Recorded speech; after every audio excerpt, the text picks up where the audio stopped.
Hello everyone, आज हम start करेंगे कार्डियोवैस्कुलर 0302 पार्ट अभी लास्ट में करेंगे।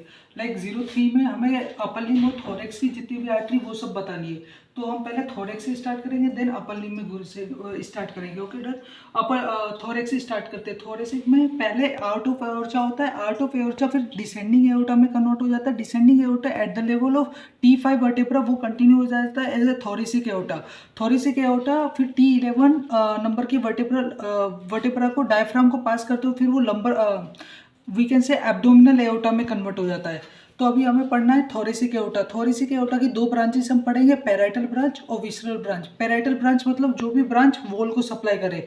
उसमें कौन सी आती है? पहली ब्रांच होती है पोस्टीरियर इंटरकोस्टल आर्टरी। ये वाली जो दिख रही है पोस्टीरियर इंटरकोस्टल आर्टरीज, ये अराइज होती है थोरेसिक एओर्टा से। फिर ये जाके सप्लाई करती है intercostal posterior group of intercostal muscle को, और यानी दो रिब्स के बीच में ये प्रेजेंट होती है। पोस्टीरियर इंटरकोस्टल नर्व्स आर्टरी के नाम से जानी जाएंगी। पेराइटल की दूसरी ब्रांच होती है कि स्पाइनल ब्रांच होती है, जो स्पाइनल कॉर्ड के मेनिंजेस को जाके सप्लाई करती है। दो ब्रांचेस पेराइटल ब्रांच होती है। Now visceral branches. Visceral branch जितने भी ऑर्गन मीडियास्टिनम में प्रेजेंट होते हैं उन सबको ये थोरेसिक एओर्टा सप्लाई करता है। लाइक यहाँ पर हम देख सकते हैं फॉर द इसोफेगस यहाँ पर एक ब्रांच है इसोफेजियल ब्रांच। हार्ट के लिए यहाँ पर पेरिकार्डियल ब्रांच होगी। लंग्स के लिए यहाँ पर प्लूरल ब्रांच होगी। डायाफ्राम के लिए यहाँ पर मस्कुलोफ्रेनिक ब्रांच देगा। फिर उसके अलावा वो descending inferior superior phrenic artery भी ब्रांच देगा from only thoracic aorta. That was the branch of the thoracic part. Now we will move to the branches of the, और यहाँ पर ये याद रखना है 3 से लेके 12 नंबर तक की स्पेस को सप्लाई करता है। फर्स्ट और सेकंड नंबर की स्पेस अपर लिम्ब से सुपीरियर थोरेसिक आर्टरी होती है वो जाके सप्लाई करती है। That's all about the thoracic aorta.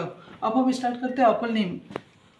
यहाँ पर हमने पढ़ा था कि सब क्लेवियन आर्टरी होती है। सब क्लेवियन आर्टरी आगे जाके कंटिन्यू हो जाती है एज ए एक्सिलरी आर्टरी जब वो पास करती है सुपीरियर एक्सिलरी एपरेचर को। सुपीरियर एक्सिलरी एपरेचर की बाउंड्री होती है एंटीरियर तरफ से क्लेविकल, पोस्टीरियर तरफ से स्केपुला, और मीडियली साइड से फर्स्ट रिब प्रेजेंट होगा, और लेटरली साइड से head of the humerus present होगा। तो ये सुपीरियर एक्सिलरी एपरेचर की बाउंड्री है। फिर वहाँ से जब यह सब क्लेवियन आर्टरी पास होती तो वो एक्सिलरी आर्टरी के नाम से जानते हैं। एक्सिलरी आर्टरी की टोटल 3 ट्राइंगल के अराउंड उसकी ब्रांच हम पढ़ेंगे।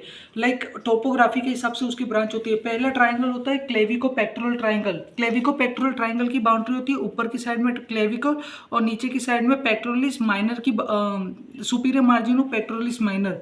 उसके अंदर टोटल 3 ब्रांच देता है। पहला ब्रांच होता है थोरेको एक्रोमियल ट्रंक। थोरेको एक्रोमियल मतलब ये टोटल 4 ब्रांच, ये ट्रंक है, ये फिर 4 ब्रांचेस में डिवाइड हो जाता है। पहला ब्रांच देता है डेल्टोइड को, दूसरा ब्रांच देता है एक्रोमियन प्रोसेस को, तीसरा ब्रांच देता है ये क्लेविकल को, और चौथा ब्रांच देता है पेक्टोरलिस को। ये 4 ब्रांचेस थोरेको एक्रोमियल से होती हैं। फिर दूसरी नर्व ये देती है यहाँ आर्टरी, ये यहाँ पर दिख रहा है superior thoracic artery. Superior thoracic artery जाके फर्स्ट और सेकंड नंबर के इंटरकोस्टल स्पेस में जाके ये प्रोवाइड करती है। तीसरा होता है सुप्रा स्केपुलर ट्रंक। सुप्रा स्केपुलर ट्रंक जाके सुप्रा स्केपुलर मसल्स लाइक सुप्रा स्पाइनेटस और इंफ्रा स्पाइनेटस को जाके सप्लाई करता है, और सब स्केपुलर यानी वो स्केपुला के अराउंड एनास्टमोसिस करने में भी हेल्प करता है। दूसरे ब्रांच होती है लाइक दूसरे ट्राइंगल से ब्रांचेस निकलती है पेक्टोरल ट्राइंगल। पेक्टोरल ट्राइंगल की बाउंड्री होती है boundary of the all the pectoralis minor muscle. फिर सब पेक्टोरल की अभी बाउंड्री पढ़ेंगे, पेक्टोरलिस माइनर की इंफीरियर बाउंड्री और पेक्टोरलिस मेजर की इंफीरियर बाउंड्री, वो सब पेक्टोरल ट्राइंगल कहलाता है। तो वो पेक्टोरल ट्राइंगल से एक ही ब्रांच निकलती है जिसका नाम है lateral thoracic artery. Lateral thoracic artery जाके सप्लाई करती है सेरेटस एंटीरियर मसल को, और यहाँ पर एक्सटर्नल ऑब्लिक एब्डोमिनस मसल को भी ये सप्लाई जाके करेगी। उसके अलावा फिर सब पेक्टोरल ट्राइंगल के अंदर 3 ब्रांचेस देती है।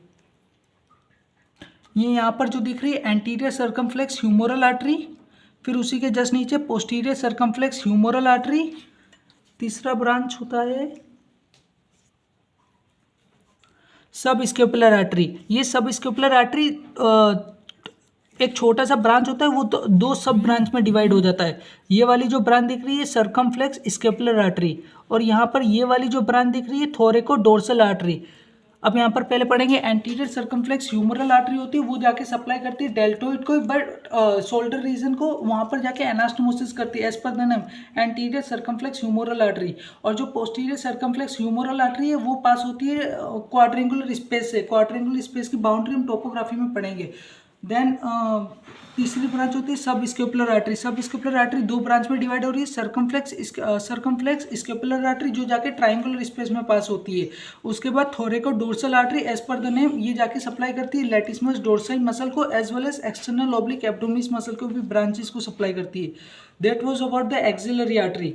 एक्सिलरी आर्टरी फिर पेक्टोरलिस मेजर से, पेट्रोलिस मेजर के इंफीरियर बाउंड्री से नीचे जाके ये कंटिन्यू हो जाती है एज अ ब्रेकियल आर्टरी के अंदर। अब हम पढ़ेंगे ब्रेकियल आर्टरी के बारे में। ब्रेकियल आर्टरी जो होती है वो एंटीरियर ग्रुप ऑफ मसल्स को पियर्स करते हुए जाती है, फिर क्यूबाइटल फोसा के अंदर ये दो पार्ट में डिवाइड हो जाती है एज अ रेडियल आर्टरी, और यहाँ पर जो डीप में दिख रही है अल्नर आर्टरी।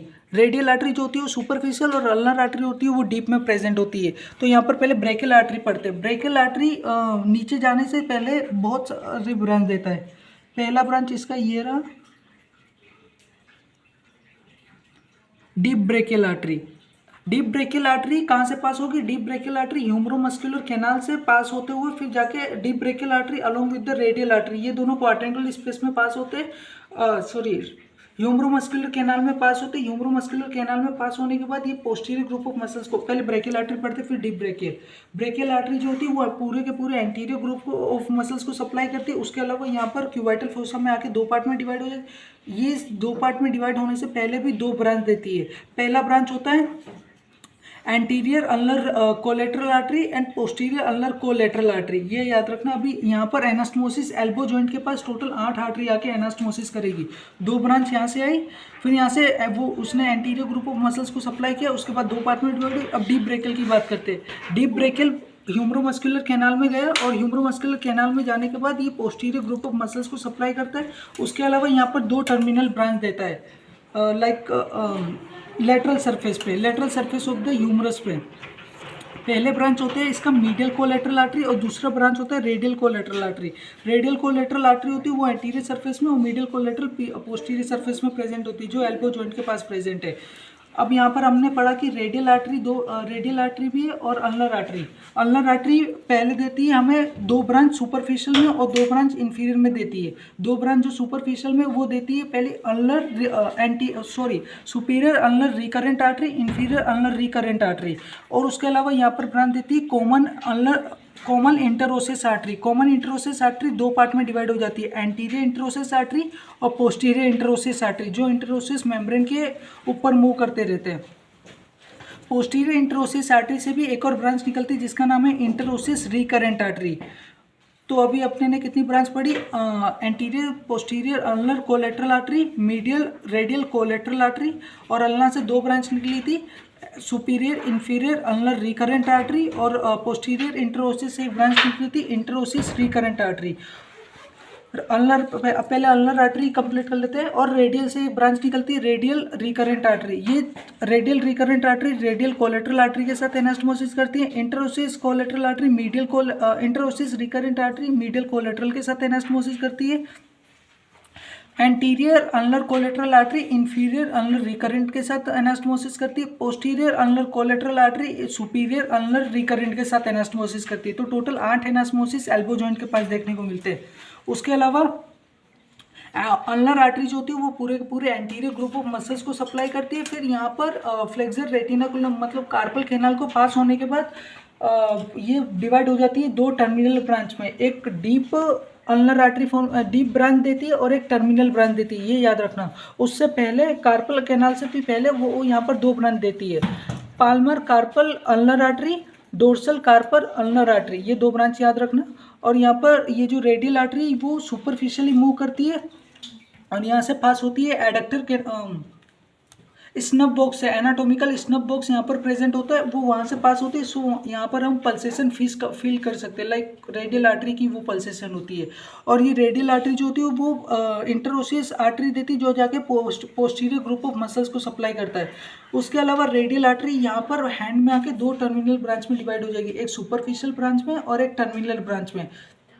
उससे पहले दो ब्रांच देगी, palmar carpal radial artery, dorsal carpal radial artery. Not visible branch है, बस यहाँ पर अब ब्रांचेस नाम बताना है। Palmar carpal branch of radial, palmar carpal branch of ulnar, दोनों की दोनों यहाँ पर एनास्टोमोसिस करती है।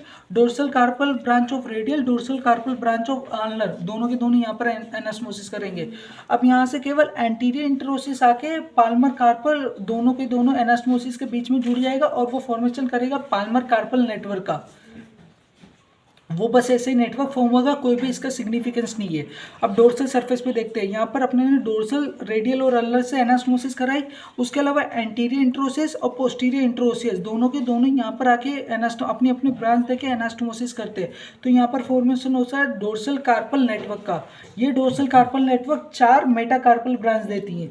वो जो 4 मेटाकार्पल ब्रांच होती है वो यहाँ पर पोस्टीरियर सरफेस पे मूव करती रहती है। वो कॉमन मेटाकार्पल ब्रांच जाके डिवाइड पहले देती है कॉमन फेलेंजियल ब्रांच। कॉमन फेलेंजियल ब्रांच यहाँ पर चारों के चारों, फिर वो डिवाइड हो जाती है प्रॉपर फेलेंजियल में, मतलब medial lateral medial lateral medial lateral phalangeal branch में डिवाइड हो जाती है। ये बात की हमने डोर्सल कार्पल नेटवर्क की। अब यहाँ पर अपने ने 2 बात की थी, अल्नर से 2 ब्रांचेस आ रही थी टर्मिनल में, एक डीप ब्रांच आ रही थी, एक टर्मिनल, और रेडियल से भी 2 आ रही थी, एक सुपरफिशियल और एक terminal. Deep branch of ulnar will be anastomosis with the terminal branch of the radial artery and they will form the deep terminal deep palmar arch का फॉर्मेशन करती है। और सुपरफिशियल पाल्मर आर्च किससे बनेगा? Superficial palmar arch superficial branch of the radial artery और terminal branch of the ulnar artery, ये दोनों की दोनों मिलकर सुपरफिशियल पाल्मर आर्च का फॉर्मेशन करती है। ये सुपरफिशियल पाल्मर आर्च यहाँ पर पहले कॉमन मेटाकार्पल ब्रांचेस देती है, फिर वहाँ से कॉमन फेलेंजियल ब्रांचेस निकलती है। यहाँ पर केवल 3 ही ब्रांच निकलेगी। ये कॉमन फेलेंजियल 2 पार्ट में डिवाइड होगा, lateral medial like proper phalangeal, lateral medial lateral medial lateral medial lateral medial. That was about the superficial palmar arch. Superficial palmar arch से एक और ब्रांच निकलता है जिसका नाम होता है आर्कुएट ब्रांच, जो जाके एनास्टोमोसिस करता है डीप पाल्मर आर्च के साथ। अब डीप पाल्मर आर्च यहाँ पर 2 आर्टरी का 2 ब्रांच देता है, एक थंब के लिए देता है लेटरल एंड मीडियल, और यहाँ पर एक इंडेक्स फिंगर के लिए देता है लेटरल ब्रांच ओनली। तो ये था artery supply of the upper limb. अब वेन सप्लाई पढ़ते हैं। When supply of the upper limb is divided into 2 branches, superficial and the deep one. So like here will be say superficial and the deep. Deep will be present on the palmar surface and superficial will be present on the dorsal surface. Superficial deep वाले का क्या scene है? Same नाम से होगी। पहले यहाँ पर कॉमन फेलेंजियल वेन होंगी, फिर उसके बाद proper phalangeal vein, common phalangeal vein, common metacarpal vein, फिर यहाँ पर अगेन वो कन्वर्ट हो जाएंगी रेडियल वेन में और अल्नर वेन में। ये ड्रेनेज कर जाएंगी ब्रेकियल वेन के अंदर, फिर ब्रेकियल वेन से एक्सिलरी वेन, एक्सिलरी वेन से सबक्लेवियन, सबक्लेवियन के बाद यहाँ पर ब्रेकियोसेफेलिक ट्रंक, ब्रेकियोसेफेलिक ट्रंक से सुपीरियर वेना केवा। अब बात करते हैं हम सुपरफिशियल वेन्स की। सुपरफिशियल वेन्स जो डोर्सल सरफेस पे प्रेजेंट है, यहाँ से पॉलिसिस से जो वेन निकलती है, मतलब फर्स्ट फिंगर से सिफेलिक वेन निकलती है और फिफ्थ नंबर से यहाँ से बेसिलिक वेन निकल रही है। सिफेलिक वेन डायरेक्टली ड्रेन करती है एक्सिलरी वेन में, और जो बेसिलिक होती है वो सिफेलिक वेन के साथ यहाँ पर पहले फॉर्मेशन करती है मिडल क्यूबाइटल वेन का। मिडल क्यूबाइटल वेन फिर वो आगे जाके बेसिलिक आगे जाके ड्रेन करता है ब्रेकियल वेन के अंदर, फिर ब्रेकियल से एक्सिलरी, एक्सिलरी से सबक्लेवियन, सबक्लेवियन से ब्रेकियोसेफेलिक, ब्रेकियोसेफेलिक से डायरेक्टली सुपीरियर वेना केवा। ये बात हुई हमारे अपर लिम्ब के वीनस ड्रेनेज की। अब थोरेक्स के वीनस ड्रेनेज की बात करते हैं। थोरेक्स के अंदर भी सेम सीन होगा, लाइक जितनी भी आर्टरी की ब्रांचेस थी वही वेन की ब्रांचेस फॉर्मेशन करती है, वो डायरेक्टली ड्रेन कर जाती है इंफीरियर वेना केवा के अंदर। branches from that it will be drainage inside the inferior vena cava. So that was the artery and the vein supply of the upper limb and the